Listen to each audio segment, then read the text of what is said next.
আল্লাহ আমার রব, এই রবি আমার সব। দামে দামে তন মনে তারি অনুভব। তোমার দুনিয়াতে আমি যেদিকে তাকাই, অথই নিয়ামতে ডুবে আছি সবাই। পাক পাখালির গানে শুনি তসবি কলরব, তসবি কলরব। আল্লাহ আমার রব, এই রবি আমার সব। আসসালামু আলাইকুম রহমতুল্লাহি ওবরাকাতুহ। দেশের এবং প্রবাসের সম্মানিত দর্শক, অনেক অনেক প্রীতি এবং শুভেচ্ছা জানিয়ে আপনাদের সবাইকে আমন্ত্রণ জানাচ্ছি এনটিভির সাপ্তাহিক ফোনো লাইভ লাভ এলো নিবেদিত আপনার জিজ্ঞাসা অনুষ্ঠান। আপনাদের সাথে আছি আমি শরীফ বাইজিদ মাহমুদ। দর্শক, আজও আপনাদের প্রশ্নের জবাব দেবার জন্য স্টুডিওতে উপস্থিত রয়েছেন প্রখ্যাত আলেমদ্বীন, আপনাদেরই কাঙ্ক্ষিত ব্যক্তিত্ব ডক্টর মোহাম্মদ সাইফুল্লাহ। আসসালামু আলাইকুম রহমতুল্লাহি বারাকাতুহ। সম্মানিত দর্শক, আমাদের আজকের প্রাসঙ্গিক বিষয় পিতামাতার প্রতি দায়িত্ব এবং কর্তব্য। আমরা সে বিষয়ে যাব। শুরুতেই ফোন নিচ্ছি। দর্শক এই মুহূর্তে যিনি আছেন, আপনার পরিচয় দিয়ে প্রশ্ন করুন। আসসালামু আলাইকুম। হ্যালো। আসসালামু আলাইকুম। ওয়ালাইকুম আসসালাম রহমতুল্লাহ। কে বলছেন দর্শক? ভালো আছেন? আমি চিটং থেকে বলতেছি। জি। আচ্ছা, আমার কিছু নিজস্ব স্বর্ণ আছে, তো ওগুলি আমি প্রায় সময় ব্যবহার করি ঘরে। বাইরে আমি কারোর সামনে স্বর্ণ ব্যবহার করি না। তো এগুলি জাকাত দিতে হবে কিনা? আমি আগে অনেক বছর জাকাত দিয়ে আসছি, আজকে 2 বছর ধরে জাকাত দিচ্ছি না। কারণ আমি আপনাদের এই প্রোগ্রামে শুনেছি যে নিজস্ব যে স্বর্ণগুলি থাকবে সেগুলি জাকাত দিতে হয় না। এটা কতটুকু সত্য? জি। তো আর কোন প্রশ্ন? 2 নাম্বার, আমার 2 নাম্বার প্রশ্নটা একটু খেয়াল করবেন, একটু সময় লাগবে। আমার ছেলে অস্ট্রেলিয়াতে থাকে, জি। তো ও পড়তে গেছে, চাকরিও করে। তো জুমার নামাজ পড়তে পারে মসজিদে গিয়ে, কিন্তু বাকি নামাজগুলো যেখানে চাকরি করে বা যখন বাসায় থাকে পরে, কারণ সময়ের সাথে ওখানে অস্ট্রেলিয়াতে মিলে না, জামাতটা মিলে না। হয় চাকরিতে নালে, ভার্সিটিতে নালে, ঘরে বা চাকরিতে থাকে। তো তখন চাকরিতে যে এখানে একটা রুম আছে, ওখানে নামাজটা পড়ে। জি। তো এটা কি করবে? এটা আমি এটার জন্য সবসময় তুই থাকি বাচ্চার জন্য, যে নামাজটা জামাতে পড়তে পারতেছে না। তো ছেলে বলতেছে যে আমি চাকরিতে থাকি, তখন জামাতের সময় আমি পড়তে পারি না, কিন্তু জুমার নামাজটা আমি মসজিদে গিয়ে পড়ি। ওকে। চাকরিতে কি 24 ঘন্টা থাকে? চাকরি এটার থেকে জন্য আমি খুব চিন্তায় আছি। আপনি আমাদের কথাটা শুনুন একটু। চাকরি বলেন। থেকে উনি 24 ঘন্টাই থাকে? হ্যাঁ, প্রায় প্রায় চাকরিতে থাকে। জুমা না। যখন জুমার দিন কিন্তু জুমাটা পড়তে পারে। না, বুঝছি, কিন্তু আমাদের প্রশ্ন হলো যে শায়েখ জানতে যখন চাচ্ছেন। নামাজের টাইম, হ্যাঁ, তখন তিনি চাকরিতে থাকেন। যখন চাকরিতে থাকে তখন নামাজের টাইমে তিনি মসজিদে যাইতে পারে না। কিন্তু একজন মানুষের তো পুরো 24 ঘন্টা ডিউটি থাকার কথা না। যে আমরা প্রশ্ন পেয়েছি, জি, জি, যে ওকে, প্রশ্ন ওকে, পেয়েছি, ওকে। ধন্যবাদ, আপনি আমাদের সঙ্গে থাকুন। মহতারাম, উনি প্রশ্ন করেছেন, আপনি পেয়েছেন নিশ্চয়ই স্বর্ণ যেটা উনি ব্যবহার করেন। জি, জি। এখান থেকে জেনেছেন ব্যবহারকৃত স্বর্ণের জাকাত দিতে হয় না। আগে দিতেন, গত 2 বছর যাবৎ দিচ্ছেন না। জি। ব্যবহৃত গয়নার জাকাতের বিষয়ে আমরা আগে আলোচনা করেছি। আলেমদের দুটি অভিমত রয়েছে, জি। দুটি বক্তব্য আছে। তার মধ্যে বিশুদ্ধ বক্তব্য হচ্ছে এতে জাকাত দিতে হবে না, জাকাত দিতে হবে না, কারণ জাকাত বের করার কোনো সুযোগ নেই। সুতরাং জাকাত আপনি যদি আদায় না করেন এতে কোনো অসুবিধা নেই। আর আপনি বলেছেন যে আপনি এর আগে জাকাত দিয়েছেন, যা দিয়েছেন অবশ্যই এর জন্য আপনি সওয়াব পাবেন, কোনো সন্দেহ নেই। জি। এরপরে দ্বিতীয় যে প্রশ্নটি উনি করেছেন, ওনার ছেলে অস্ট্রেলিয়াতে থাকেন, কর্মস্থলে মানে নামাজ পড়ার, সালাত আদায়ের সুযোগ হয় না, কিন্তু জুমার নামাজ পড়তে পারেন, জুমার সালাত পড়তে পারেন। চাকরির স্থলে সালাতের সময় হয় না, এটার ক্ষেত্রে কি করতে পারেন উনি? তিনি চেষ্টা করবেন যত দ্রুত সম্ভব তার এই চাকরি পরিবর্তন করার জন্য। সহজ কথা। জামাতে পড়তে পারেন না, যেহেতু এটাই বলুন। যেহেতু সালাতের সুযোগ হচ্ছে না, যথাসম্ভব চেষ্টা করবেন যে জামাতে সালাত আদায় করতে পারে এই ধরনের কোনো সুযোগ যেন তিনি বের করতে পারেন। কিন্তু যতদিন পর্যন্ত তার সে সম্ভব হচ্ছে না, সেক্ষেত্রে তিনি হয়তো ব্যক্তিগতভাবে সালাত আদায় করে নেবেন। অবশ্যই তাকে সালাত আদায় করতে হবে, জি। যেহেতু তিনি সালাত তার উপর ফরজ, বাধ্যতামূলক। সালাত যেখানে আছেন সেখানে আদায় করবেন।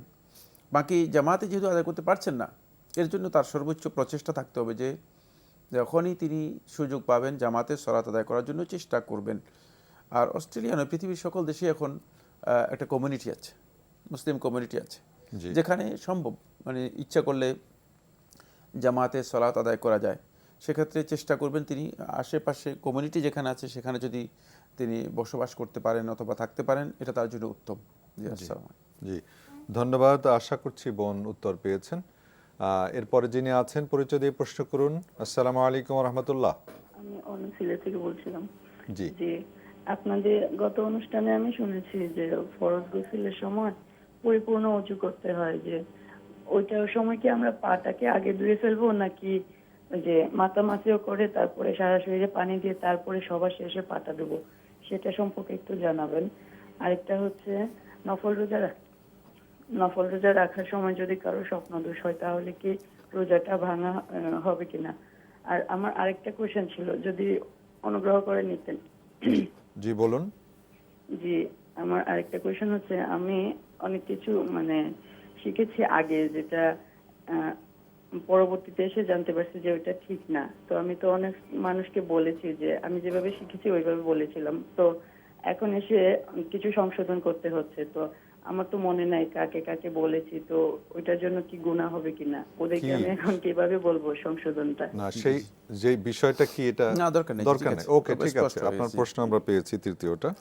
জি অজু করার বিধান সম্পর্কিত আমি পুরোটা না, আমি বুঝতে পেরেছি। ফরজ গোসলে আমরা বলেছি যে ফরজ গোসলে আগে পরিপূর্ণ উজু করে নিতে হবে। হ্যাঁ, পরিপূর্ণ উজু করে নিতে হবে, এটাই উম্মুল মুমিনিন আয়েশা রাদিয়াল্লাহু আনহা বর্ণিত হাদিস থেকে প্রমাণিত হয়েছে। উদু আকা ফিস সলাতি, সলাতে যেভাবে উজু করে ঠিক সেই উজুই করতে হবে, পরিপূর্ণ উজু, এমনকি পাও ধুয়ে নিতে হবে। জি জি উনি সেকেন্ড কোশ্চেন করেছেন পা কি আগে, ওই প্রশ্নে উনি হ্যাঁ, পা ওইটাই বলেছি, পা সহ ধুয়ে নিবেছি। পা সহ। জি জি জি, জি পরিপূর্ণ উজু বলতে যেটা বোঝায়। জি পরিপূর্ণ উজুটা করতে হবে। আর আপনি দ্বিতীয় প্রশ্ন করেছেন যে নফল রোজার ক্ষেত্রে যদি কোনো কারো স্বপ্নদোষ হয় তাহলে কি রোজা না, থাকবে? রোজা ভাঙবে না। স্বপ্নদোষ হলে কোনো অবস্থাতেই, নফল ফরজ কোনো অবস্থাতেই রোজা ভাঙবে না। এই অবস্থায় তিনি রোজা কন্টিনিউ করবেন এবং তার রোজা আদায় হয়ে যাবে ইনশাআল্লাহ। জি ওকে ওকে। উনি তৃতীয় আরেকটি প্রশ্ন করেছেন যে উনি কি একটা বিধানের জি বিষয়ে জি, উনি জানতেন উনি এবং বলেছেন যেটা, সেভাবে সেটা হলো উনি বলেছেন। অনেকগুলো বিষয় আগে শিখেছেন, জি কিন্তু পরবর্তীতে উনি বুঝতে পেরেছেন যে এগুলো কিছু সঠিক সংশোধন ছিল না, আছে, হ্যাঁ। এবং লোকদেরকে বলেছেন না, এজন্য আপনি কিছুই গুনাহগার হবেন না, যেহেতু আপনি যা জেনেছেন তাই বলেছেন। সেক্ষেত্রে আপনার যে ভুলটুকু ছিল সেটা আপনার ইচ্ছার বাইরে ছিল। কোনো বান্দা যদি কোনো কারণে অনিচ্ছাকৃতভাবে তার ভুল হয়ে থাকে, সেটা আল্লাহ সুবহানাহু ওয়া তাআলা ক্ষমা করে দেবেন। এক্ষেত্রে আপনি যাদেরকে সংশোধন করার মতো সুযোগ আছে তাদেরকে সংশোধন করবেন, আর যাদেরকে সংশোধন করার সুযোগ নেই আল্লাহ রাব্বুল আলামিনের কাছে তওবা করবেন, বলবেন যে আল্লাহ তাআলা, আমি যাদেরকে বলেছিলাম এগুলো তো আমি সংশোধন করতে পারছি না, আমাকে ক্ষমা করে দিন। বাকি অবশ্যই এর জন্য গুনাহগার হবেন না, যেহেতু আপনি ইচ্ছাকৃতভাবে কাউকে মিসগাইড করার জন্য, পথভ্রষ্ট করার জন্য অথবা হেদায়েত থেকে দূরে সরিয়ে নেওয়ার জন্য এই ধরনের কাজ করেননি। জি বোন, আশা করছি সিলেট থেকে যিনি ফোন করেছিলেন আপনার তিনটি প্রশ্নের উত্তর দেওয়া হলো, আশা করছি পেয়েছেন। আসসালামু আলাইকুম রহমতুল্লাহ। দর্শক যিনি আছেন পরিচয় দিয়ে প্রশ্ন করুন। হ্যালো হ্যালো, আসসালামু আলাইকুম, কে বলছেন ভাই, কোত্থেকে? ওয়ালাইকুম আসসালাম। আমি মুয়াজ্জিম বলছিলাম দিনাজপুর থেকে। জি মুয়াজ্জিম সাহেব প্রশ্ন করুন। আমি দিনাজপুর ফলবাড়ি থেকে বলছিলাম। আমার এখানে মার্কাস মসজিদ নামে একটা মসজিদ আছে, মার্কাস মসজিদ নামে পরিচিত।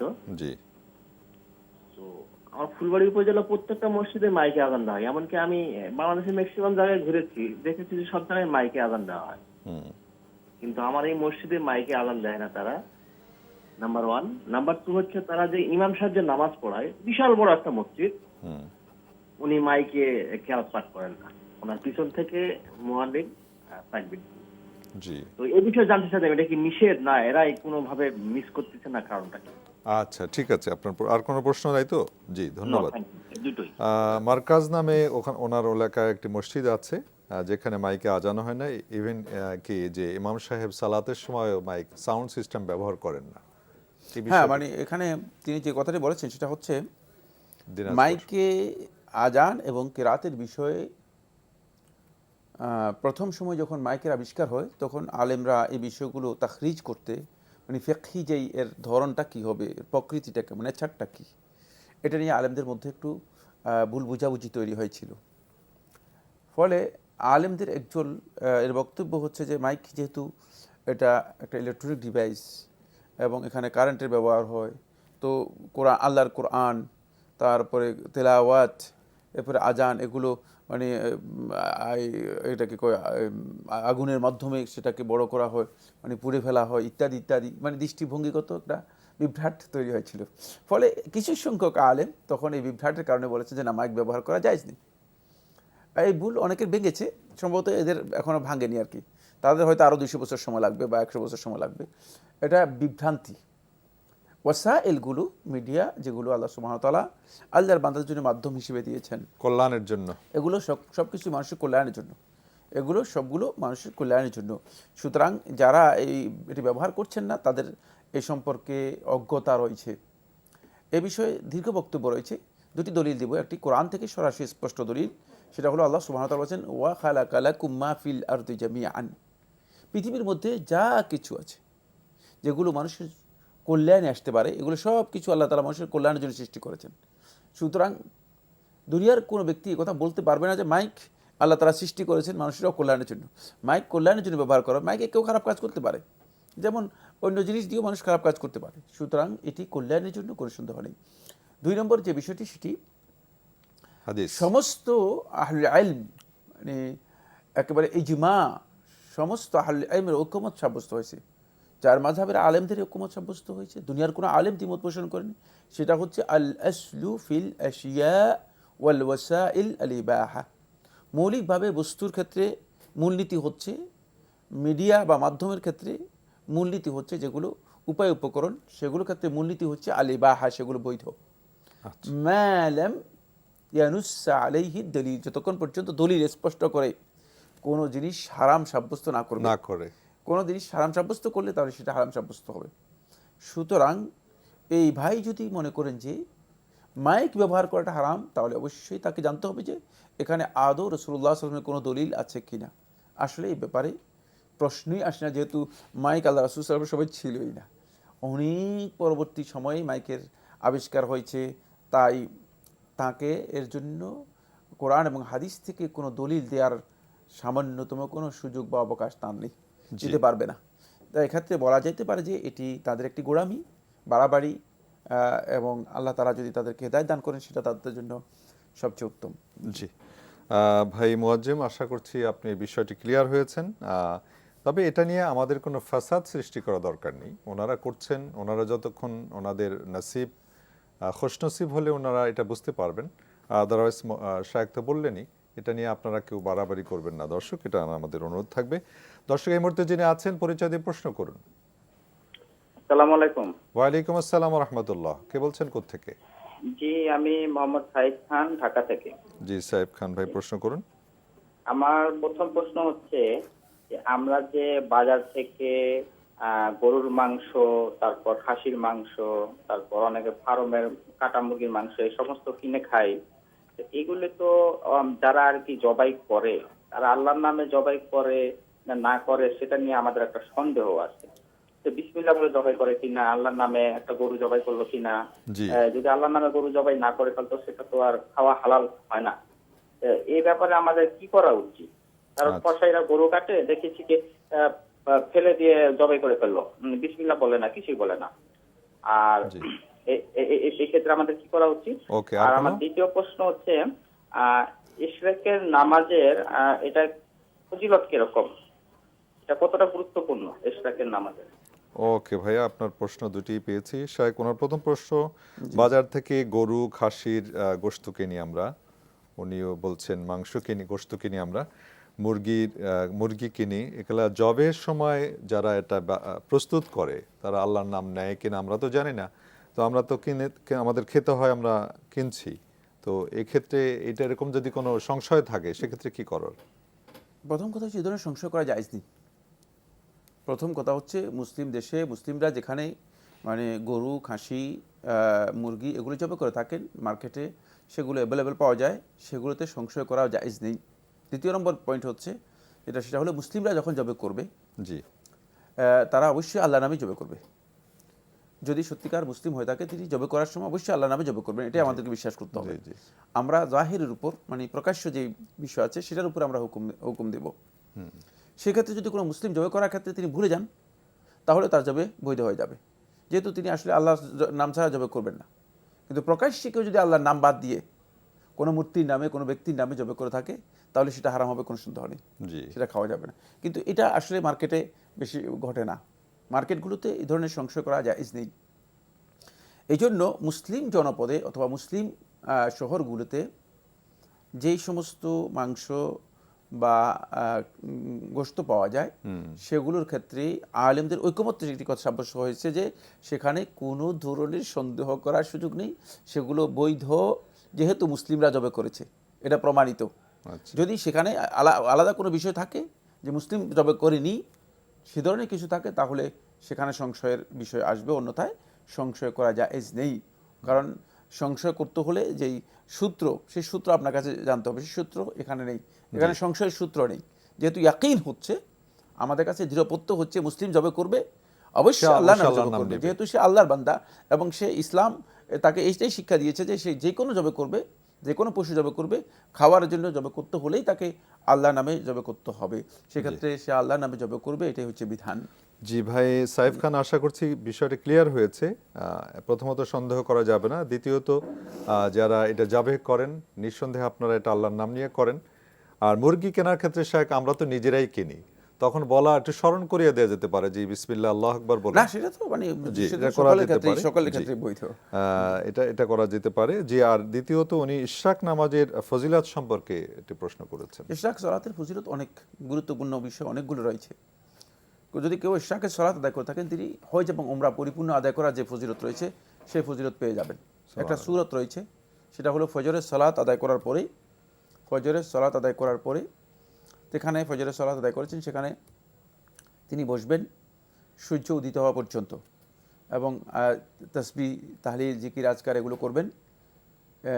তসবিহ তাহলিল জিকির আজকার করার পর তিনি যখন সূর্য উদিত হবে, সূর্য উদিত হওয়ার পরে 14 মিনিট প্রায়, মানে সূর্য এক বর্ষা পরিমাণ উপরে উঠার পরে তিনি 2 রাকাত সালাত আদায় করবেন। রাসূলুল্লাহ সাল্লাল্লাহু আলাইহি ওয়াসাল্লাম বলেছেন, এইভাবে যদি কেউ 2 রাকাত সালাত আদায় করে তাহলে একটি হজ এবং ওমরা পরিপূর্ণ আদায় করার যে ফজিলত রয়েছে সেই ফজিলত পাবেন। আরও অনেক ফজিলত রয়েছে, এটা অনেক, মানে ইশরাকের সালাতের ফজিলত অনেক বেশি। আর এর গুরুত্ব হচ্ছে, এটি জুমহুর আহলে ইলম বলেছেন যে এটি সুন্নাহ। আর আলেমদের মধ্যে একদল উলামায়ে কেরাম এবং আহলে হাদিসদের মধ্যে অনেকেই বলেছেন এটি সুন্নতে মুআক্কাদা, যেহেতু রাসূলুল্লাহ সাল্লাল্লাহু আলাইহি ওয়াসাল্লাম বেশিরভাগ সময় পড়েছেন। তাহলে সূর্য উদয়ের 14 মিনিট পরে এই সালাত 2 রাকাত পড়তে হবে। জি, ধন্যবাদ ভাই সাইফ খান, আশা করছি আপনি দুটি প্রশ্নের উত্তরই যথার্থভাবে পেয়েছেন। আসসালামু আলাইকুম ওয়া রাহমাতুল্লাহ। দর্শক যিনি আছেন পরিচয় দিয়ে প্রশ্ন করুন। আমার প্রশ্ন হচ্ছে যে আমার, কে বলছিলেন, কোত্থেকে? জি আমি ঢাকা ক্যান্টনমেন্ট থেকে বলছি। জি, প্রশ্ন করুন। প্রশ্ন হচ্ছে আমার ছেলের বয়স 20 বছর, ও গত 6 মাস আগে সড়ক দুর্ঘটনায় মারা যায়। এখন আমার খুবই মানে আল্লাহর কাছে আমরা 2 বার হজ করেছি আল্লাহর রহমতে, কিন্তু আমার প্রশ্ন যে আমরা তো অনেকে বলে যে রক্তের সম্পর্ক ছিন্নকারী জান্নাতে যায় না। আমার শ্বশুর মারা যাওয়ার পর আমার 7 ননদ, আমার স্বামী সমস্ত দায়িত্ব পালন করেন এবং আমি সহ আমার শাশুড়ি এবং অন্যান্য 5 ননদকে বিয়ে দেওয়া, পড়াশোনা করানো, সবকিছু। এখন পর্যন্ত আমাদের শ্বশুর বাড়ির সাথে আমাদের খুবই সম্পর্ক। একটা ঈদে অন্তত 65 জন 66 জন সব আত্মীয় স্বজন শ্বশুর বাড়ির লোকজন ওনারা আমার বাসায় আসেন। আমাদের মানে কষ্ট যে আমার ছোট ছেলে সড়ক দুর্ঘটনায় মারা গেছে, এখন ও কি আমাদের কোনো ভুল ত্রুটি হলো কি না বা কিছু, এত শুনি যে 4 মাস পেটে থাকতে আল্লাহ ফুৎকার দেয় এবং তখন জান এবং মৃত্যু সবই লিখে রাখেন। আমরা আমাদের শ্বশুর বাড়ির সাথে আমরা কোনো রকমের রক্ত সম্পর্ক ছিন্ন করি নাই এবং সবার সাথে আমার আত্মীয় স্বজন সবার সাথে। যে আপনার মূল প্রশ্নটা কি তাহলে বোন, একটু সময়ের দিকে আমাদের খেয়াল করতে হয়, কারণ আরো দর্শকরা লাইনে থাকেন। তো আপনার মূল প্রশ্নটা কি যে আপনাদের কোনো ভুলের কারণে সন্তানটি মারা গেল দুর্ঘটনায়, সড়ক দুর্ঘটনায়, এটাই কি আপনার প্রশ্ন? আমার প্রশ্ন যে আমার ছেলেটা এত অল্প সময় চলে গেল, এইটাই বুঝতে পেরেছি। ধন্যবাদ আপনাকে বোন, ধন্যবাদ। শায়েখ, আপনি প্রশ্ন পেয়েছেন, ছেলের বয়স ছিল 2 বছর নাকি 20 বছর, সরি 20 বছর। সড়ক দুর্ঘটনায় ইন্তেকাল করেছে। উনি ওনার 5 ননদের উনি এবং শাশুড়ি মিলে তারা হক আদায় করেছেন।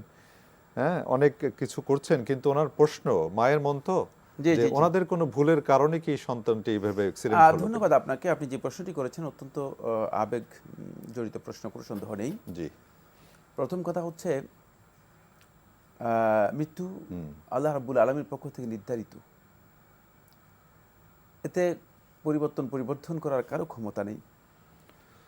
আল্লাহ রাসূল সাল্লাল্লাহু আলাইহি ওয়াসাল্লাম যখন রাসূলুল্লাহ সাল্লাল্লাহু আলাইহি ওয়াসাল্লামের মেয়ের এক সন্তান মারা গিয়েছে, তখন রাসূলুল্লাহ সাল্লাল্লাহু আলাইহি ওয়াসাল্লাম লক্ষ্য করে তাকে বলেছেন যে ইন্না লিল্লাহি ওয়া ইন্না ইলাইহি। মা আতা ওয়া লাহু মা আখাদ। যা আল্লাহ তাআলা দিয়েছেন সেটা আল্লাহ তাআলা নিয়ে যেতে পারেন। ওয়া লাহু মা আখাদ, তিনি ইচ্ছা করলে যেটা যাকে দিবেন তাকে দিবেন, তাকে তার কাছ থেকে নিয়ে যাবেন। এটা তার ইচ্ছা। তাহলে তার ইচ্ছা, আমাদের কি করণীয় সেটা বলে দিচ্ছেন। ফাসবিরি, সবর। যে সবর করব, ওয়াহতাসিবি, এবং আল্লাহ রাব্বুল আলামিনের কাছে সওয়াবের আশা করো। এর মধ্যে সওয়াবের আশা করলে আপনি অনেক বড় সওয়াব পেতে পারেন, অনেক বড় গ্রেট অ্যাচিভমেন্ট হতে পারে, যেটা আপনার জন্য খুবই দরকার। আর আপনি এটাকে এভাবে নেওয়ার কোনো দরকার নেই। আল্লাহ রাসূল সাল্লাল্লাহু আলাইহি ওয়াসাল্লামের সন্তানরা সবাই, রাসূলুল্লাহ সাল্লাল্লাহু আলাইহি ওয়াসাল্লাম এক করে 3টি ছেলে আল্লাহ নবী সাল্লাল্লাহু আলাইহি ওয়াসাল্লামের সবাই মারা গিয়েছে, এবং অপ্রাপ্ত বয়স্ক অবস্থায় মারা গিয়েছে। রাসূলুল্লাহ সাল্লাল্লাহু আলাইহি ওয়াসাল্লামের সন্তান মারা গিয়েছে, এটা কি রাসূলুল্লাহ সাল্লাল্লাহু আলাইহি ওয়াসাল্লামের কোনো ত্রুটির কারণে? তো আমরা সেটাকে ত্রুটি হিসেবে গ্রহণ করব না, এটাকে ত্রুটি হিসেবে গ্রহণ করব যে আমার কোনো ভুল হয়ে গেছে কিনা। আপনি যে আত্মীয়তার সম্পর্ক বজায় রেখেছেন সেটা বজায় রাখুন, আর আল্লাহ রাব্বুল আলামিনের কাছে সওয়াবের আশা করুন। হতে পারে আল্লাহ সুবহানাহু ওয়া তাআলা এর বিনিময়ে আল্লাহ রাব্বুল আলামিন আপনাকে এর বদলা হিসেবে এর চেয়ে উত্তম কিছু আল্লাহ সুবহানাহু ওয়া তাআলা দিতে পারেন। আর সেটাই আশা করুন আল্লাহ তাআলার কাছে, তাহলে দেখবেন যে আল্লাহ সুবহানাহু ওয়া তাআলা আপনাকে এর চেয়ে উত্তম কিছু দিয়েছেন। জি, এখানে ব্লেম করবেন না। বান্দার কাজ কোনো ধরনের শেকওয়া নয়। শেকওয়া হচ্ছে ব্লেম করা, যে অভিযোগ করা। কার কাছে অভিযোগ করবেন? যিনি মালিক তার কাছে অভিযোগ করার কোনো সুযোগ নেই, তিনিই তো মালিক। সুতরাং তার কাছে অভিযোগ করবেন, তিনি তার ইচ্ছা নিয়ে গেছেন, তিনি তার ইচ্ছা দেন। সুতরাং তার কাছে ব্লেম করবেন না, তার কাছে চাইবেন। জি, তার কাছে, আমাদের কাছে চাইবেন। আর যদি কোনো কারণে তিনি নিয়ে যান, তাহলে আমরা তার কাছে সওয়াব চাইব এবং ধৈর্য ধারণ করব। আল্লাহ তাআলা তৌফিক দান করুন। আমিন। ধন্যবাদ শায়েখ। বোন, আশা করছি আপনি আপনার কষ্টের কথা বলেছেন। একটি কথা বলি যে আপনার তো এটা ছোট ছেলে আপনি বলেছেন, তার মানে আপনার আরও সন্তান আছে। চিন্তা করুন তো ওই বাবা মার কথা, যার একটি সন্তান ছিল, কোনো এক কারণে মানে অ্যাক্সিডেন্ট হোক বা এমনিতেই মারা গেছে, ওই বাবা মার কথা চিন্তা করুন। আমরা আপনার সন্তানের জন্য দোয়া করি, আপনারাও আমাদের জন্য দোয়া করবেন। আল্লাহ রাব্বুল আলামিন আপনার সন্তানকে জান্নাত নসিব করুন, এবং শায়েখ যেটা বলেছেন উত্তম বিনিময় আপনারা পেতে পারেন, সেই দোয়া আমরা করছি। দর্শক, আমাদের আজকের প্রাসঙ্গিক বিষয় পিতা মাতার প্রতি দায়িত্ব এবং কর্তব্য, এই বিষয়ে শায়েখ যদি আপনি কিছু বলতেন। ধন্যবাদ। খুবই গুরুত্বপূর্ণ একটি বিষয়, পিতামাতার প্রতি সন্তানদের কর্তব্য।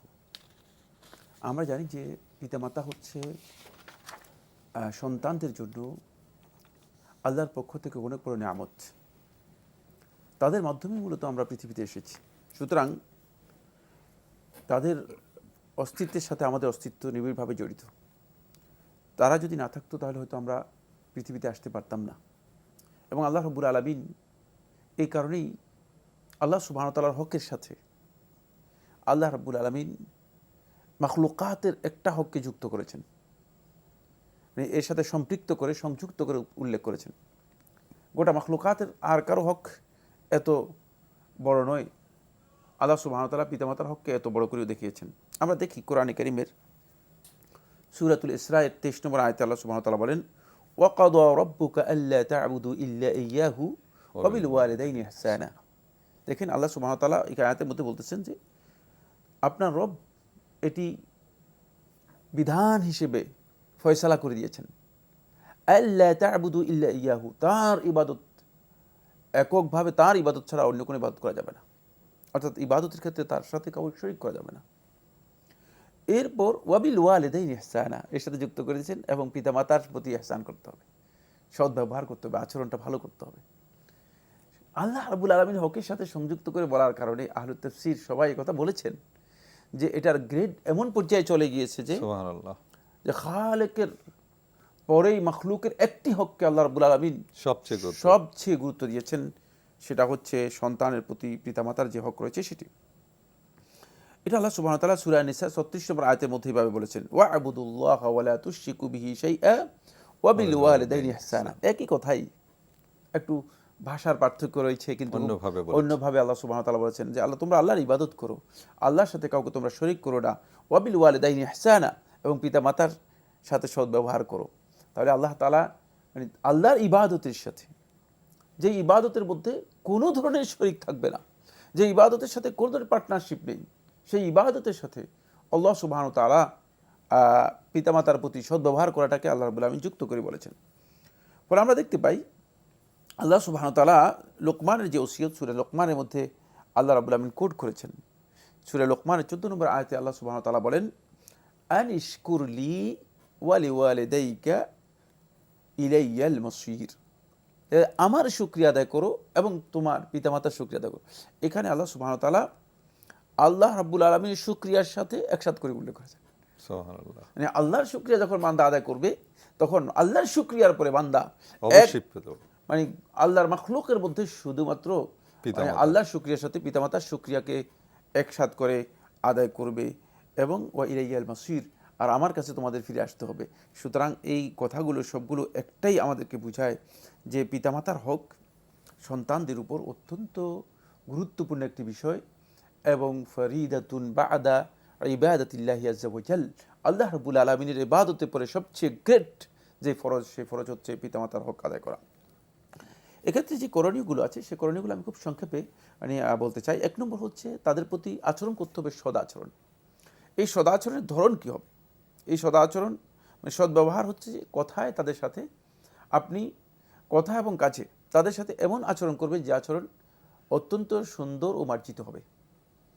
সেখানে আল্লাহ সুবহানাহু ওয়া তাআলা এমন একটি শব্দ বলেছেন যেটি আর পৃথিবীর কোনো ভাষায় তা আবির করা সম্ভব নয়। মানে পৃথিবীর কোনো ভাষায় এটাকে এক্সপ্রেস করা, এটাকে বর্ণনা করার কোনো সুযোগ নেই। আল্লাহ সুবহানাহু ওয়া তাআলা ওই সূরা আল ইসরা'র মধ্যে বলেছেন, ওয়ালা তাকুল্লাহুমা উফ ফালা তাকুল্লাহুমা উফ ওয়ালা তানহারহুমা, যে তাদেরকে এমন কোনো কথা বলবে না যার মধ্যে উফ আছে, যাতে তারা সামান্যতম মনক্ষুণ্ণ হতে পারে।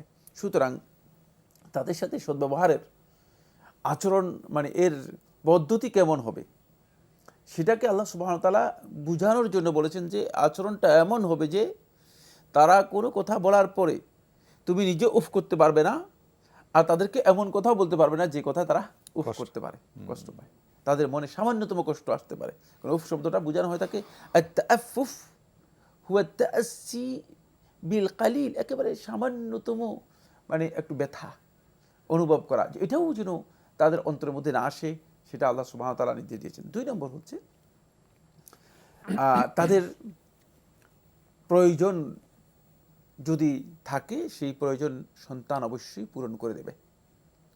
তাদের আর্থিক যদি কোনো প্রয়োজন থাকে সেই প্রয়োজন পূরণ করবে, তাদের ঘরের যে সমস্ত প্রয়োজন আছে সেই প্রয়োজন সন্তান পূরণ করে দেবে। এটা সন্তানের উপর ওয়াজিব, এটা কিন্তু সুন্নত নফল মুস্তাহাবের মাসআলা নয়, এটা হচ্ছে ওয়াজিব। সন্তান তাদের যে সমস্ত প্রয়োজন আছে সেই প্রয়োজন পূরণ করে দিবে। সেক্ষেত্রে সন্তানের যদি সামর্থ্য থাকে তাহলে সন্তান অবশ্যই পিতামাতাকে আর্থিকভাবে পরিপূর্ণ সহযোগিতা করবে যদি তাদের কোনো অভাব থাকে। জি, এটা কিন্তু তাদের প্রতি সদ্ব্যবহারের অন্যতম আরেকটি দিক।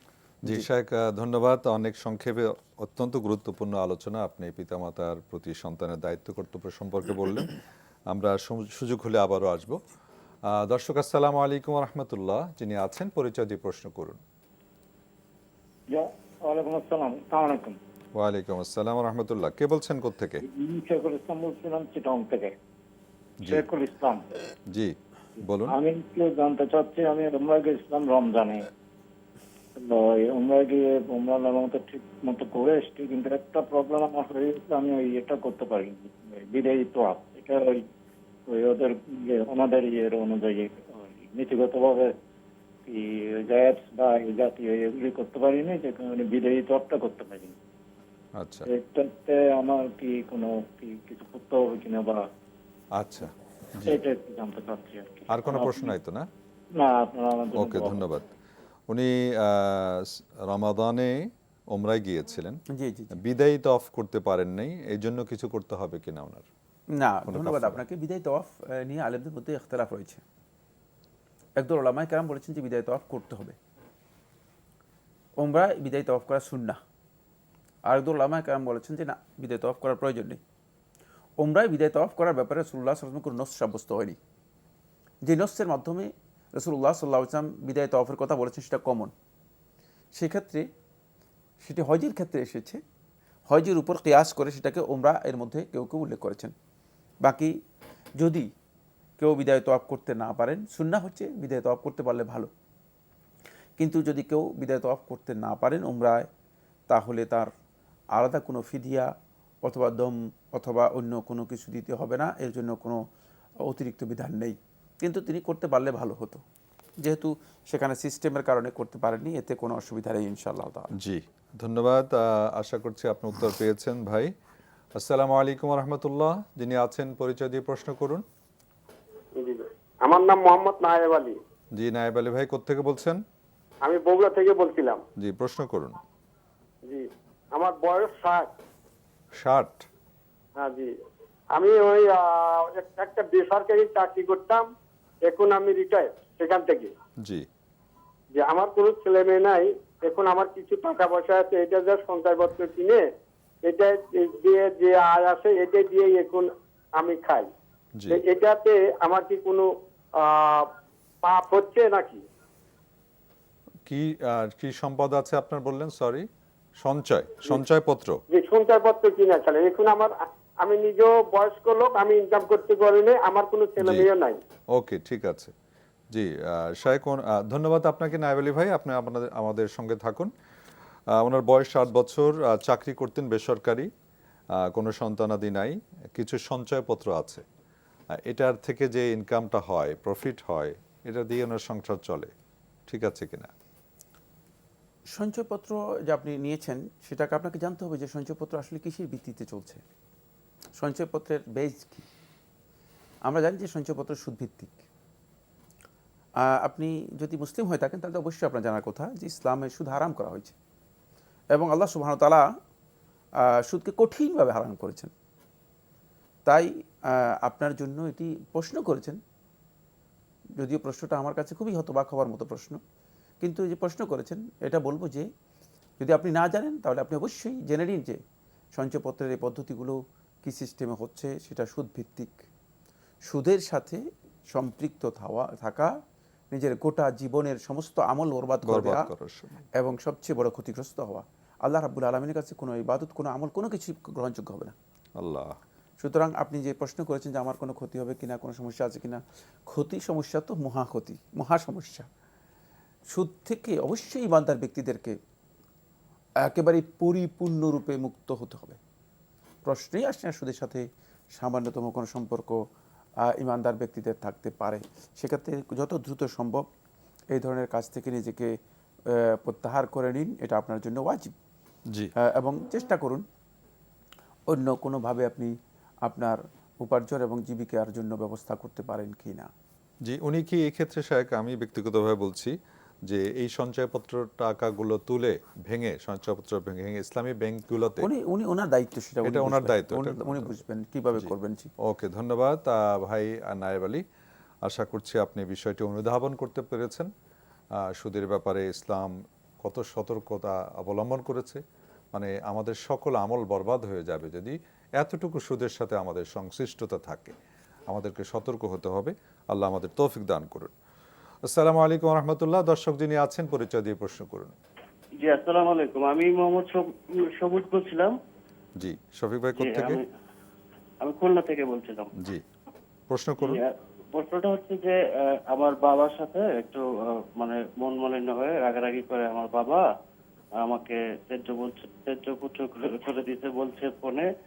উনি বাইরে থাকে আর হচ্ছে মাকে তালাক বলছে কয়েকবার, 3 বার বলছে। তো এটা নিয়ে আসলে কি সমাধান বা সমস্যা একটু জানতে চাচ্ছিলাম। আপনার বাবা বাইরে থাকেন আর আপনারা দেশে থাকেন? জি। আচ্ছা। আর মন মালিন্যতা কি আপনার সাথে হয়েছে নাকি আপনার মায়ের সাথে? আমার দুজনের সাথে আর কি আচ্ছা, একটু বিষয় নিয়ে ঝগড়া হয়ে আর কি এটা বলছেন। জি, ওকে। আর দুজনের সাথে শায়েখ, আর কিছু জানার আছে আপনার এ বিষয়ে? না, আমার জানার নেই। প্রথম কথা হচ্ছে যে মানে তিনি যে প্রশ্নটি করেছেন সেটা তার আব্বাই এই বিষয় সম্পর্কে প্রয়োজনীয় ফতোয়া তিনি নিতে হবে, তিনিই বলতে হবে যে তিনি আসলে কি করেছেন। আর 2 নম্বর হচ্ছে যিনি প্রশ্ন করেছেন তিনি হতভাগা, সবচেয়ে বড় হতভাগা। আপনি কেন রাগারাগি করবেন? যাকে পিতা ত্যাজ্যপুত্র করেছে সে সবচেয়ে বড় অভিশপ্ত ব্যক্তি। আল্লাহ। সুতরাং আপনি নিজেকে এখনই মানে মানে আল্লাহ তাআলার কাছে ক্ষমা চেয়ে তওবা করে নিন, যাতে আল্লাহর আযাব আপনার উপর না আসে। যে কোনো মুহূর্তে হয়তো আল্লাহর আযাব আপনার উপর এসে যেতে পারে, কারণ এটা কঠিন একটা আযাবের মুখোমুখি হয়ে যেতে পারেন। সেক্ষেত্রে আপনি আপনার পিতাকে মানে পিতার কাছে আপনি নিজেই টেলিফোন করে ক্ষমা চেয়ে নিন, বলুন যে আমার ভুল হয়ে গেছে, আমি আপনার কাছে ক্ষমা চাই, আমি এই ধরনের কথাগুলো বলা সঠিক হয়নি। কারণ যতক্ষণ পর্যন্ত আপনি তাকে সন্তুষ্ট করতে না পারবেন ততক্ষণ পর্যন্ত সম্ভাবনা আছে আল্লাহ তাআলার আযাব আপনার উপর অবতীর্ণ হওয়ার। সুতরাং আপনি সেটা সিদ্ধান্ত নিন এবং খুব দ্রুত এ বিষয়ে এগিয়ে যান। আর আপনার মা যেটি করেছেন সেটা অবশ্যই তাকে অবশ্যই সে বিষয়ে যদি তার ভুল হয়ে থাকে তিনি অবশ্যই সেটা সংশোধন করার জন্য চেষ্টা করবেন। আর ফতোয়া যেটা রয়েছে সে ফতোয়া অবশ্যই আপনার পিতাকে এ বিষয়ে জানতে হবে, লিখিতভাবে তিনি কোনো আলেমের সাথে আলোচনা করে এই ফতোয়া জেনে নেবেন। শায়েখ, এক্ষেত্রে তো যেহেতু সন্তান, আপনি যেটা বলেছেন এটা তো অবশ্যই ঠিক আছে, কিন্তু অনেক ক্ষেত্রে দেখা যায় যে বাবা ভুল করছেন, বাবা ভুল করলেও ওই ব্যক্তির অবশ্যই এর উপর আল্লাহর কিন্তু গজব মা পড়ে তো যাবে। ওনার সাথে আছে, ওনার যিনি মা প্রশ্ন থাকলেও করেন। কোনো অসুবিধা, মায়ের কোনো কিছু আমি তো বিষয় বলে দিয়েছি। জি জি, একেবারে কঠিন বিষয় বলে দিয়েছি। ওকে। জি, আল্লাহর গজব পড়ে যেতে পারে, জি, সুতরাং জি। খবরদার, কোনো সুযোগ নেই, কোনো সুযোগ নেই এখানে। ওকে ভাই শফিক, আশা করছি আপনি বিষয়টি গভীরভাবে অনুধাবন করবেন। আপনি পার্সোনালি যদি কোনো করে থাকেন সেক্ষেত্রে শায়েখ পরামর্শ দিয়েছেন, আর এক্ষেত্রে মূল মাসআলা হবে আপনার পিতার থেকে, উনিই সিদ্ধান্তটা নেবেন এই বিষয়ে। আর আপনার মা যদি কোনো করে থাকেন সেটা আন্ডারস্ট্যান্ডিংয়ে আসতে হবে। তো এই বিষয়গুলো তো এখান থেকে আমরা চূড়ান্ত কোনো কথা আমরা বলতে পারবো না। শায়েখ পরামর্শ দিয়েছেন, তার আলোকে আপনি সামনের দিকে আপনার পথ চলা ঠিক করবেন ইনশাআল্লাহ। আল্লাহ রাব্বুল আলামিন আপনাদের মধ্যে এই জটিল সমস্যাটার সমাধান করে দিক, আমরা এই দোয়াটা করতে পারি। দর্শক যিনি আছেন এই মুহূর্তে পরিচয় দিয়ে প্রশ্ন করুন। আসসালামু আলাইকুম। ওয়ালাইকুম আসসালাম। বগুড়া কি থেকে বলছেন? হালিমা বলছি। জি, বগুড়া থেকে। হালিমা। জি জি, প্রশ্ন করুন বোন। আমার প্রশ্ন যে মেয়েদের স্বপ্ন ধরলে গোসল করে নামাজ পড়তে হয় না, ওই অবস্থায় নামাজ পড়লে কি গুনাহ হবে কিনা? আর কোনো? এটাই আচ্ছা, জানার ঠিক জন্য আছে, যে মনে করেন ফজর ওয়াক্তে সবটা বাইরে সবটা পরে আবার নামাজের সময় রাজায় নামাজ পড়লে গুনাহ হবে কিনা? জি, ধন্যবাদ। শায়েখ প্রশ্ন পেয়েছেন। জি, যদি মানে স্বপ্নদোষ হয়ে থাকে অবশ্যই গোসল করতে হবে, জানাবাতের জন্য গোসল করা উচিত। সেক্ষেত্রে সব গোসল না করে সালাত আদায় করলে কবিরা গুনাহ হবে, শুধু গুনাহ হবে না, কবিরা গুনাহ হবে। এটা কোনোভাবেই জায়েজ নেই, কোনোভাবেই জায়েজ নেই। জি, ধন্যবাদ। প্রশ্নকারী আশা করছি উত্তর পেয়েছেন। আসসালামু আলাইকুম। দর্শক যিনি আছেন পরিচয় দিয়ে প্রশ্ন করুন। হ্যালো হ্যালো দর্শক, আসসালামু আলাইকুম। আসসালামু আলাইকুম। ওয়ালাইকুম আসসালাম। দর্শক পরিচয় দিয়ে প্রশ্ন করুন। হাফিজুল বলছিলাম, কালোখালী রাজবাড়ি থেকে। জি হাফিজুর ভাই, প্রশ্ন করুন। আমার 2টা প্রশ্ন। প্রথম প্রশ্ন, আমরা 4 ভাই, আমার এক ভাই একটু রাগ বেশি, যার কারণে ওনার সাথে সবসময় কথা বলা হয় না। জি, সেক্ষেত্রে কি আমার সম্পর্ক নষ্ট হচ্ছে বা আমি পাপী হচ্ছে কিনা? জি। আর দ্বিতীয় প্রশ্ন, আমার মনে হয় আমার সম্বন্ধী আছে, উনির সাথে আমার একটু মনোমালিন্য হয়েছিল, তারপরে থেকে উনি আসে, উনির সাথে কথাবার্তা কম হয়, কিন্তু আমার মনে হয় কি আমি উনির সাথে হিংসা করতেছি, এরকম আমার কিন্তু অনুভূত হয় আর কি। তো সেক্ষেত্রে কি আমার কোনো পাপ হচ্ছে কিনা? আপনার মনে হয় যে আপনি হিংসা করছেন? হ্যাঁ, আমার মনে হয় কি আমার ভিতরে হিংসা করতেছি, এরকম মনে হয় আর কি। আচ্ছা আচ্ছা, জি। আমার কাছে টাকা পয়সা চায় আর কি, দে, কিন্তু মনে হয় আমি হিংসা করে দিচ্ছি আর কি। ওকে, ঠিক আছে শায়েখ। ওনার প্রথম প্রশ্ন হচ্ছে, আপনি আমাদের সঙ্গে থাকুন হাফিজুল সাহেব।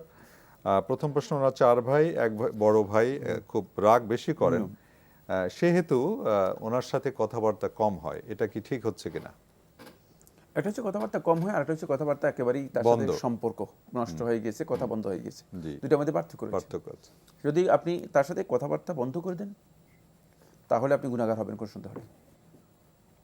কিন্তু এমনি প্রয়োজনের তাগিদে অথবা তার আচরণের কারণে, যেহেতু ভুল বুঝাবুঝি হতে পারে, আশঙ্কা আছে ইত্যাদির কারণে যদি কেউ কথাবার্তা কারোর সাথে কম বলেন, এতে গুনাহগার হবেন না। কিন্তু খেয়াল রাখতে হবে, যদি আপনার সুযোগ থাকে, যেহেতু ভাই, তার সাথে সম্পর্ক বজায় রাখুন, কারণ আত্মীয়তার সম্পর্ক বজায় রাখা এটি অত্যন্ত গুরুত্বপূর্ণ একটি ইবাদত। জি।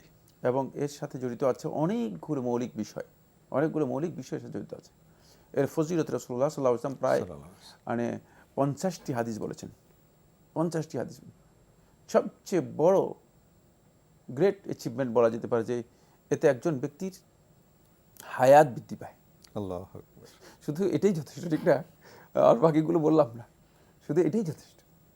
সুতরাং চেষ্টা করুন, সে কোন ধরনের তার রাগের আপনার মানে দাগের দিকে তাকানোর দরকার নেই, তার রাগ তার সাথেই থাকবে। আপনি তাকে নিয়ে মানে আপনার অত কাজ করার দরকার নেই। কথা বলবেন, কেমন আছেন, ভালো আছেন, কি অবস্থা, কি মানে দেখা হলে তার রাগ তার সাথে রেখে দেবেন। সে রাগ করলে আপনি চুপ করে যাবেন, হ্যাঁ, সেখানে যাওয়ার দরকার নেই।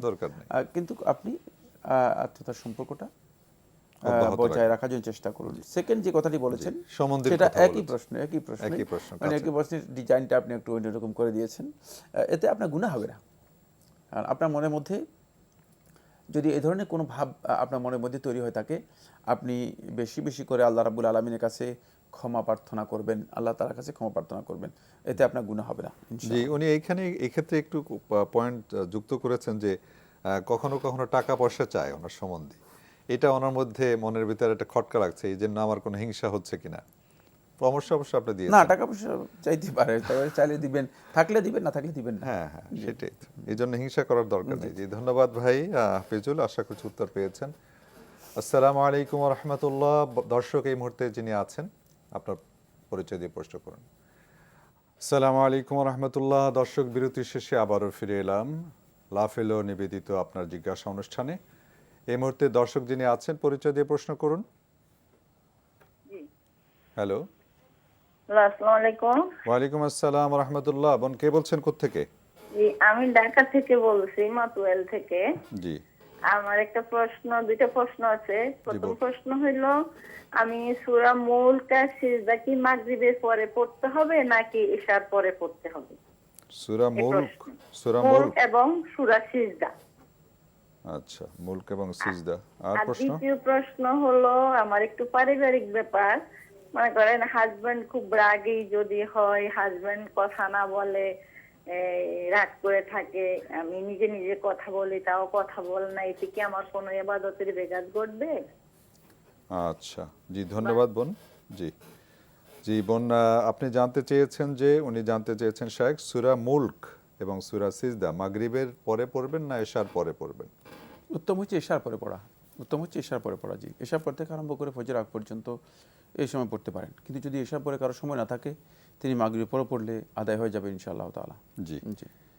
এরপর আরেকটি পারিবারিক বিষয় বলেছেন যে ওনার স্বামী কিছুটা রাগী, উনি যেটা বলেছেন। সেক্ষেত্রে মাঝে মধ্যে কিছুটা হয়তো খুনসুটির কথা বলেছেন, কখনো কথা বলেন না, কখনো ইত্যাদি বলেছেন, আপনি শুনেছেন। এ বিষয়ে ওনার জন্য কি পরামর্শ দেওয়া যায়? পরামর্শ হচ্ছে একটাই, সেটা হলো মানে তিনি রাগী, সেক্ষেত্রে মানে আপনি রাগারাগি করবেন না, কিছু করার নেই।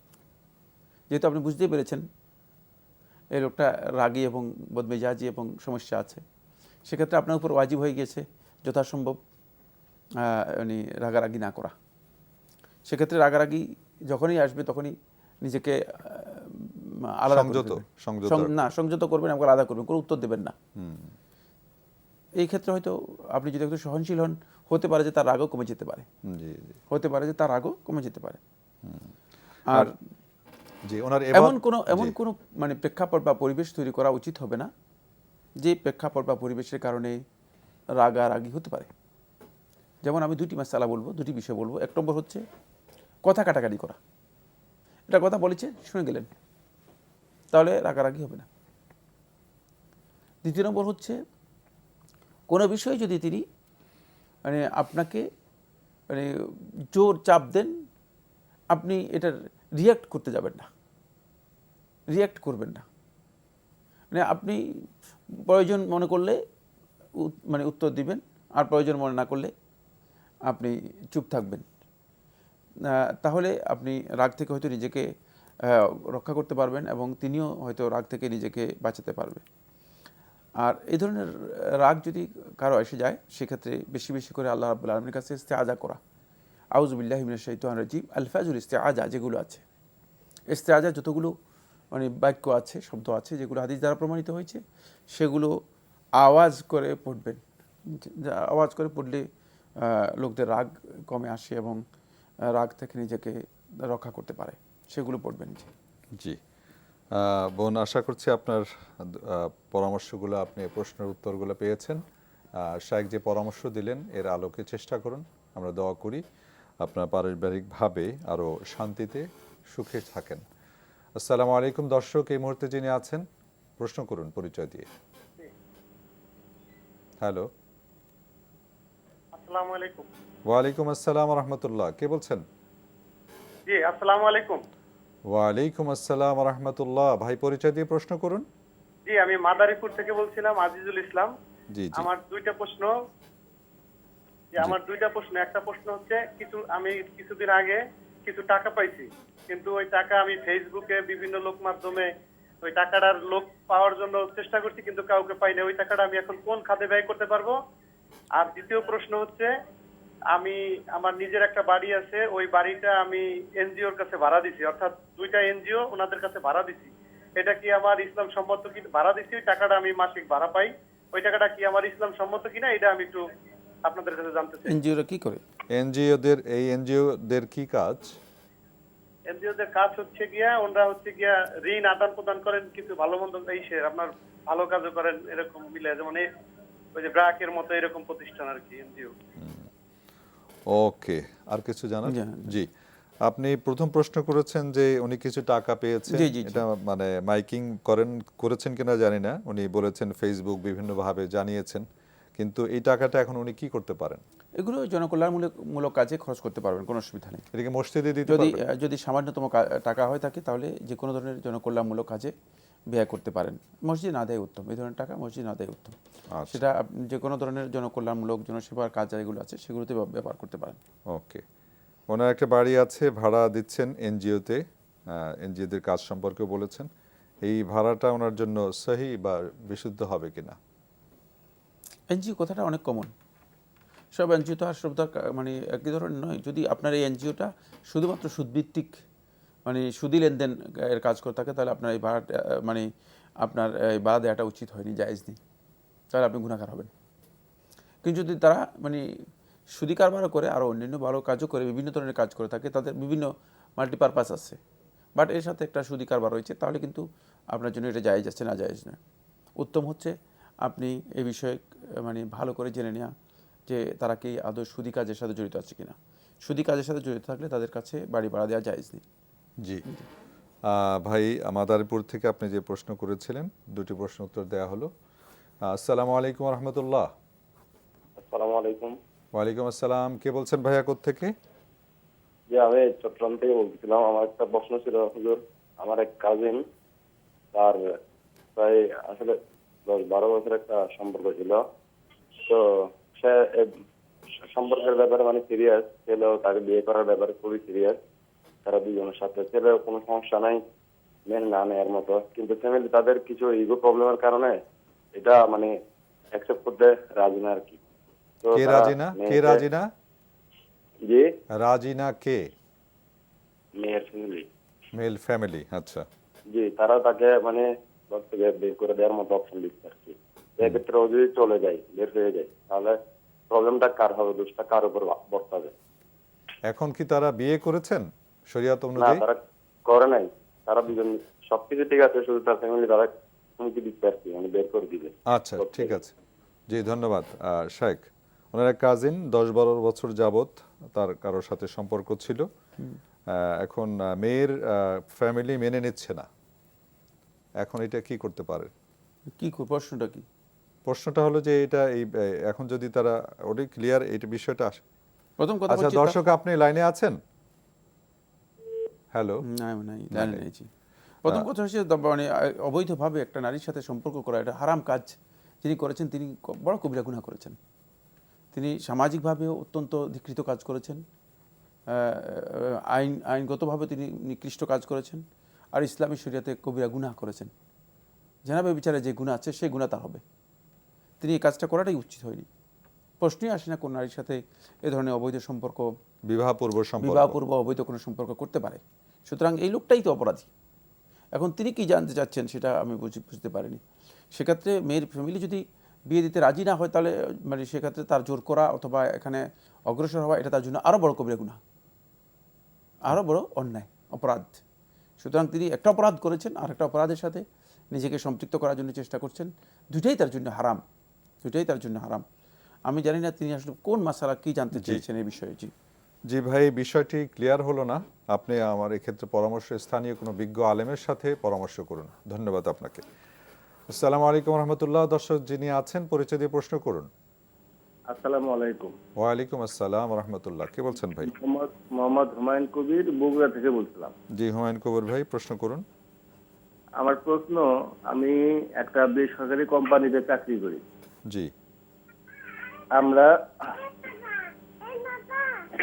আমার বাবা মা আমার কাছে থাকে না। জি।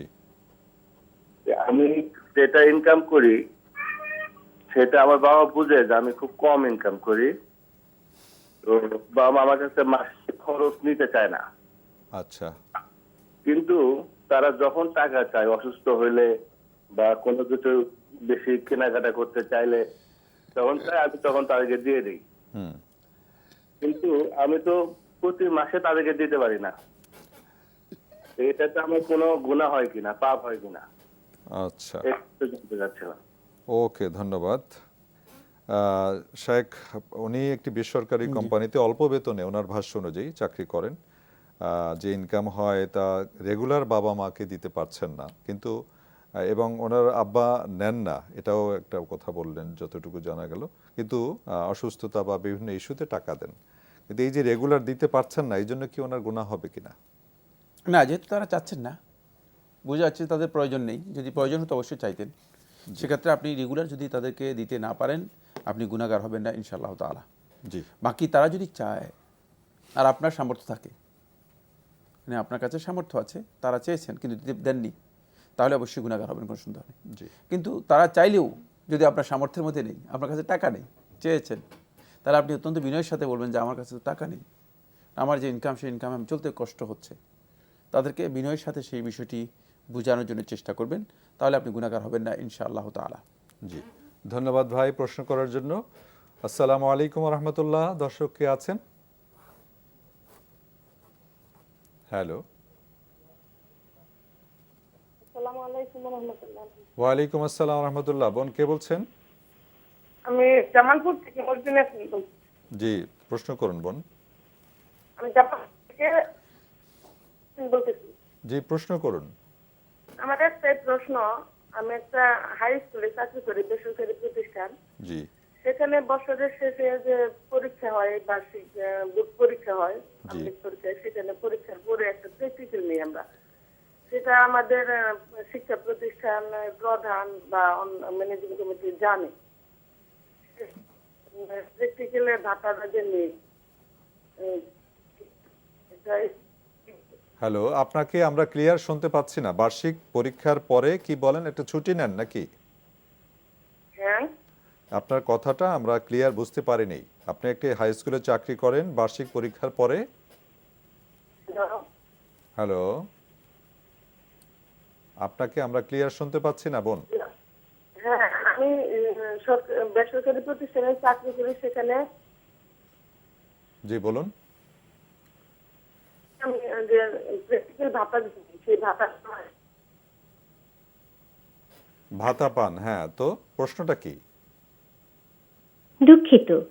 জি, লাইনটা ডিস্টার্ব ছিল, আমরা প্রশ্নটা নিতে পারছি না সম্ভবত, নাকি বুঝতে পেরেছেন? না না, পুরোটা একটা ভাতা পান বার্ষিক পরীক্ষা শেষে এরকম একটু আমি পেলাম, এরপরে অস্পষ্ট রয়েছে। অস্পষ্ট রয়েছে। আচ্ছা ঠিক আছে, ওকে দর্শক, আপনি বোন মর্জিনা, আপনার প্রশ্নটা আমরা পাইনি বলে আমরা উত্তর দিতে পারছি না বলে দুঃখিত। এই মুহূর্তে আর কে আছেন? আসসালামু আলাইকুম রহমতুল্লাহ। ওয়ালাইকুম আসসালাম রহমতুল্লাহ। জি, কে বলছেন ভাইজান? আমি টাঙ্গাইল থেকে আমি মোহাম্মদ সেলিম মিয়া বলছি। জি সেলিম ভাই, প্রশ্ন করুন। আমার প্রশ্ন হলো, আমি ফজরের নামাজটা সঠিকভাবে পড়তে পারি না। জি, তো আপনার টিভির ভলিউমটা কমিয়ে প্রশ্ন করুন ভাইয়া, টিভির ভলিউমটা কমিয়ে পড়তে পারি না। অনেক সময় দেখা গেল যে সকালে জি, আপনার টেলিভিশনের ভলিউমটা কমান ভাইয়া, তারপর প্রশ্ন করুন সেলিম ভাই। জি, আমি যে আপনার ওই ফজরের নামাজটা আমি সঠিকভাবে পড়তে পারি না। জি, আমি অনেক সময় 8টা, 8:30 অথবা 9টা বা 7টা এরকম বেজে যায়। দেখা গেল যে ফজর আজান হলো, তখন ওই ঘুমাইসা পড়ি। এখন এই ব্যাপারে আমার প্রশ্ন হলো যে আমি কি আসলে কি গুনাহ কাজ করতেছি, না মানে নামাজটা যে আমি ফজর নামাজের কায়দা পড়তেছি এটা কি আমার সঠিক হইতেছে কিনা? এটা কি প্রায় মাঝে মধ্যে হয় নাকি প্রায়শই হয়? এই হয়, মানে মনে হয় মাসে প্রায় 15-20 দিন এইভাবে হয়ে যায়। আল্লাহ আল্লাহ, ওকে ঠিক আছে ভাইয়া, শায়েক উত্তর দিবেন। আপনার তো এইভাবে হওয়ার কথা ছিল না। জি শায়েক। ধন্যবাদ। এই ভাই কি যে প্রশ্নটি করেছেন, মানে তিনি প্রশ্ন করে শেষে যে কথাটি উল্লেখ করেছেন যে আমি কি এটা গুনার কাজ করতেছি নাকি মানে আমার কাজটা ঠিক হচ্ছে, এটা খুবই দুঃখজনক প্রশ্ন। জি, আল্লাহ রাব্বুল আলামিন এর হক নষ্ট করছেন আর প্রশ্ন করতেছেন আমি কি গুনার কাজ করছি কিনা, প্রশ্নই আসে না। এই অবস্থা যদি মৃত্যু হয়ে যায়, কাফের অবস্থা মৃত্যু হবে। আল্লাহ। শেখ মোহাম্মদ ইবনে সালেহ উসাইমিন রহমতুল্লাহ তার ফতোয়ার মধ্যে উল্লেখ করেছেন, যদি কারো এই অবস্থা মৃত্যু হয় তাহলে সে কাফের হয়ে যাবে, কাফের অবস্থা মৃত্যু হবে। দুনিয়ার সব কাজে আমাদের তো কোনো সময় অসুবিধা হয় না। ব্যবসা থাকলে তো ঠিক, ব্যবসা থাকলে আপনি উঠে যেতেন, চাকরি থাকলে আপনি উঠে যেতেন। যাদের চাকরি 7টা বাজে যারা ডিউটি করতেছে তারা চলে যাচ্ছে না, তো তাহলে কেন আপনি পারছেন না? এর অর্থ হচ্ছে আপনি আসলে মানে দুনিয়ার কাজের চেয়েও আল্লাহ রাব্বুল আলামিনের হককে গুরুত্ব দেননি, আর আপনি এটাকে খুব দিব্যি মানে একটা মনে করতেছেন যে মানে আমি নিয়মিত এটা করতেছি, কোনো অসুবিধা হচ্ছে কিনা। ইন্না লিল্লাহি ওয়া ইন্না ইলাইহি রাজিউন। আশ্চর্যের বিষয়, এই প্রশ্ন তো আসবেই না, বরং এটা কবিরা গুনাহ এবং মুনাফিকের লক্ষণ। খবরদার মুনাফিকি থেকে নিজেকে রক্ষা করার জন্য চেষ্টা করুন। প্রয়োজনে এখন তো মানে ঘুম থেকে জাগার জন্য কত সিস্টেম রয়েছে, মোবাইল আছে, অ্যালার্ম আছে, কত কিছু আছে। সুতরাং এটা এখন কোনোভাবেই ওজর হিসেবে গ্রহণযোগ্য নয়। হ্যাঁ, একাধ দিন যদি কোনো কারণে আপনি উঠতে না পারেন, কোনো প্রবলেমের কারণে, সাথে সাথে সালাত আদায় করে নেবেন, হয়তো আল্লাহ সুবহানাহু ওয়া তাআলা ক্ষমা করতে পারেন। কিন্তু এটা আপনার নিয়মিত হওয়ার অর্থই হচ্ছে আপনি সালাতের ব্যাপারে গাফিল, অমনোযোগী, অবশ্যই কবিরা গুনাহ হচ্ছে, কোনো সন্দেহ নেই। জি ভাই সেলিম, বিষয়টি খুবই ভয়ানক একটি বিষয়। দর্শকরা আপনারা যারা এই মুহূর্তে আছেন দেখছেন, শায়েক বলেছেন আমরা যারা এইভাবে সালাতকে এত কম গুরুত্বপূর্ণ মনে করছি, খুবই ভয়ানক বিষয়। আসুন আমরা আজকে থেকেই সিদ্ধান্ত গ্রহণ করি, এ বিষয়ে আমরা সিরিয়াস হব, যত্নবান হব। অনন্তকাল যে কবরে থাকতে হবে সেখানের জন্য আমরা আরও সিরিয়াস হব।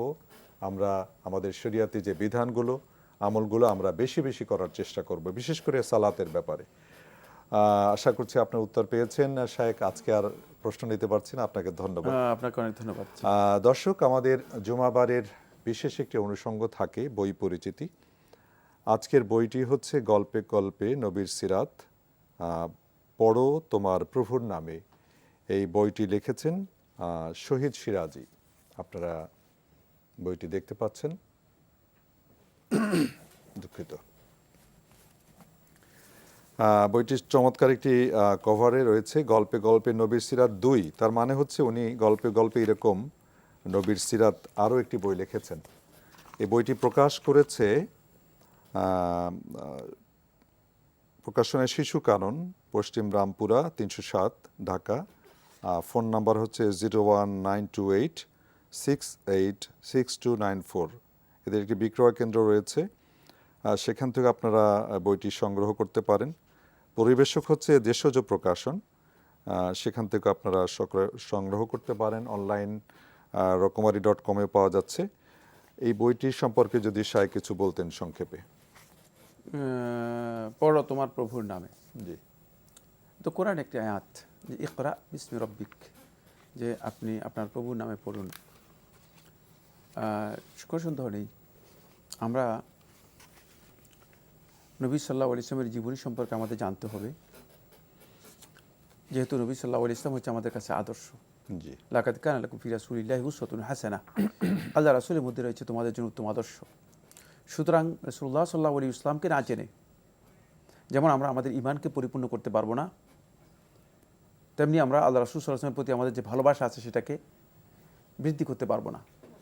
পাশাপাশি রাসূলুল্লাহ সাল্লাল্লাহু আলাইহি ওয়াসাল্লাম আমাদেরকে জীবন চলার জন্য যে ইনস্ট্রাকশন দিয়েছেন, যে গাইডলাইন দিয়েছেন, সেই গাইডলাইন আমরা গ্রহণ করতে পারবো না। এই জন্য আমাদের উচিত হচ্ছে এই ক্ষেত্রে রচিত যে সাহিত্য আছে সেই সাহিত্যকলা থেকে আমরা উপকৃত হওয়ার জন্য চেষ্টা করা। জি। সেটা যখনই একটা নির্ভরযোগ্য সোর্সে আমাদের কাছে আসবে আমরা চেষ্টা করব সেখান থেকে জ্ঞান অর্জন করার জন্য। আল্লাহ তাআলা তৌফিক দান করুন। আমিন। ধন্যবাদ শেখ। গল্পকার বিভিন্ন শিরোনামে পড়ো তোমার প্রভুর নামে, আরও ঘটনা, আরও বিস্ময়, ওয়ারাকা যা বললেন, দিন কেটে যায় ওহির আশায়, রাসূলের জীবনের যে বিভিন্ন ঘটনার প্রবাহ সেগুলোকে গল্পের রূপ দিয়ে বলার চেষ্টা করেছেন। আশা করি দর্শকরা আপনারা এটি সংগ্রহ করলে ভালো একটি বই পাবেন বলে আশা করছি। দর্শক, আজকে আমাদের অনুষ্ঠান শেষ করব, তার আগে আপনারা আমাদের এই অনুষ্ঠান অনলাইনে দেখতে পারেন। দেখতে ভিজিট করুন www.ntbbd.com। এছাড়া ইউটিউব ও ভেরিফাইড ফেসবুক পেজে আমাদের এই অনুষ্ঠান দেখতে পারেন। আমাদের কাছে যারা চিঠি লিখতে চান, চিঠি লেখার ঠিকানাটাও বলে দিচ্ছি। পরিচালক আপনার জিজ্ঞাসা, এনটিভি, বিএসসিসি ভবন, 7ম তলা, 102 কাজী নজরুল ইসলাম এভিনিউ, কারওয়ান বাজার, ঢাকা 1215। ইমেল করতে পারেন আপনার জিজ্ঞাসা @ntvbd.com। শেখ, আপনাকে অসংখ্য ধন্যবাদ। আজকে দর্শকদের অনেকগুলো প্রশ্নের উত্তর দিয়েছেন এবং একটি বইয়ের সম্পর্কে আপনি আলোকপাত করেছেন। জাযাকুমুল্লাহু খায়রান। আল্লাহ ইয়াজজাকুম খায়রান। আপনাকে অনেক অনেক ধন্যবাদ। বারাকাল্লাহু ফিকুম। দর্শক, আজকে আমরা বিদায় নিচ্ছি। অনেক গুরুত্বপূর্ণ প্রশ্নের উত্তর শেখ দিয়েছেন। বিশেষ করে আজকে আমাদের যে প্রাসঙ্গিক বিষয় ছিল পিতামাতার প্রতি সন্তানের দায়িত্ব কর্তব্য, আমরা যারা এখনও এই বিষয়টি গভীরভাবে অনুধাবন করতে ব্যর্থ হয়েছি, অর্থাৎ আল্লাহ রাব্বুল আলামিনের ইবাদতের পরপরই সন্তানের জন্য পিতামাতার গুরুত্ব বেশি দেওয়া হয়েছে। তো এই বিষয়টি আমরা যেন সিরিয়াসলি নেই। আল্লাহ রাব্বুল আলামিন আমাদের যারা পিতামাতা ইন্তেকাল করেছেন তাদের জন্য দোয়া করি, তাদের যেন জান্নাতবাসী করেন, যারা বেঁচে আছেন তাদেরকে যেন সুস্থতার সাথে রাখেন। আজ এই পর্যন্তই, দেখা হবে ইনশাআল্লাহ আগামী কোনো অনুষ্ঠানে। সে পর্যন্ত আল্লাহ রাব্বুল আলামিন আপনাদের সবাইকে ভালো রাখুন, সুস্থ রাখুন, রাখুন নিরাপদে। আসসালামু আলাইকুম ওয়া রাহমাতুল্লাহি ওয়া বারাকাতুহু। আল্লাহ আমার রব, এই রবি আমার সব, দামে দামে তুন মনে তারি অনুভব। তোমার দুনিয়াতে আমি যেদিকে তাকাই, অথই নিয়ামতে ডুবে